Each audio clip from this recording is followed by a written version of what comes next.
Serial Kitab Tauhid bagian 29. Kisah di balik pohon yang dianggap keramat. Sahabat Rasulullah SAW yang bernama Abu Waqid Al-Laythi mengisahkan, suatu hari kami pernah keluar bersama Rasulullah SAW dalam sebuah perjalanan menuju Hunain. Ketika itu kami baru saja meninggalkan kekufuran menuju Islam. Dahulu orang-orang musyrikin memiliki sebuah pohon yang dianggap keramat. Mereka beribadah di sisi pohon tersebut. Mereka bertabarruk, mengharapkan keberkahan dari pohon tersebut. Mereka menggantungkan senjata-senjata mereka, berharap kesaktian dari pohon tersebut untuk senjata-senjata mereka. Pohon tersebut dijuluki Dhatu Anwat. Dalam perjalanan tersebut, kami berpapasan dengan sebuah pohon yang dianggap keramat oleh orang-orang musyrikin, Dhatu Anwat. Lantas kami berkata kepada Rasulullah SAW, "Wahai Rasulullah, buatkan kami Dhatu Anwat, sebagaimana orang-orang musyrikin itu memiliki Dhatu Anwat." Maka Rasulullah SAW bersabda, "Allahu Akbar, innaha sunan." Allahu Akbar, ini adalah sunnah-sunnah umat terdahulu. Ini adalah tradisi-tradisi umat terdahulu. Qultum walladhi nafsi biyadih, kama qalat Banu Israel li Musa.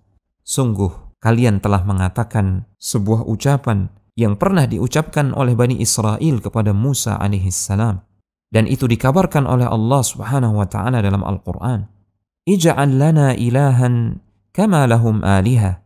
Qala innakum qawmun tajhalun. Wahai Musa, kata Bani Israel, buatlah untuk kami sebuah berhala sebagaimana mereka memiliki beberapa berhala.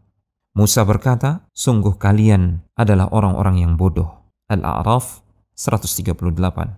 Rasulullah SAW kemudian melanjutkan sabdanya, "Latarkabunna sunana man kana qablakum."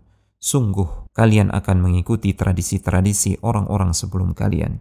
Hadis ini diriwayatkan oleh At-Tirmidzi dan Imam Ahmad. At-Tirmidzi mengatakan hadis ini hasan sahih. Dalam kisah ini disebutkan bahwasanya mereka beritikaf atau beribadah di sisi pohon yang dianggap keramat tersebut. Tujuan mereka adalah untuk mencari keberkahan pohon tersebut, sehingga mereka menggantungkan senjata-senjata mereka pada pohon tersebut, agar keberkahan yang mereka harapkan bisa ada pada senjata-senjata mereka, sehingga senjata-senjata mereka bisa menjadi sakti menurut anggapan mereka. Dalam kisah ini terdapat beberapa pelajaran berharga. Yang pertama, bahwasanya bertabarruk dengan pepohonan merupakan kesyirikan. Demikian pula bertabarruk dengan bebatuan atau yang semisalnya. Yang kedua, orang yang baru saja hijrah dari keyakinannya yang batil tidak boleh merasa aman dari masih tersisanya akidah batil dalam hatinya. Yang ketiga, dalam kisah ini disebutkan sebab orang-orang musyrikin beribadah kepada berhala-berhala, yaitu pengagungan mereka dan peribadatan yang mereka lakukan di sekitar berhala tersebut, juga keberkahan yang mereka harapkan dari berhala tersebut. Yang keempat, dari kisah ini kita bisa mengambil pelajaran bahwasanya seseorang boleh jadi menganggap sesuatu itu baik dan bisa mendekatkan dia kepada Allah Subhanahu wa ta'ala.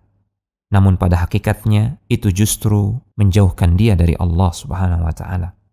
Yang kelima, dalam kisah ini terdapat kabar dari Rasulullah SAW akan terjadinya kesyirikan yang menimpa umat ini, dan sungguh hal tersebut telah terjadi.